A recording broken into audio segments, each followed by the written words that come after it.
మాటతో సృష్టిని తన చేతులతో ఈ మనిషిని చేసిన దేవుడు దీనుడై పవలించెను పశువుల పాకలో.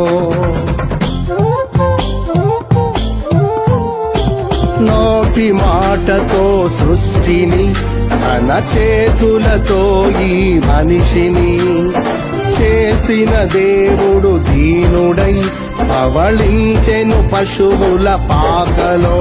నీ చరిత్రను మార్చు దేవుడు తన మహిమనే నీకిచ్చెను.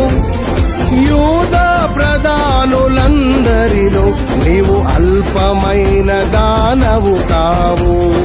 యూదా ప్రధానులందరిలో నీవు అల్పమైన దానవు కావు.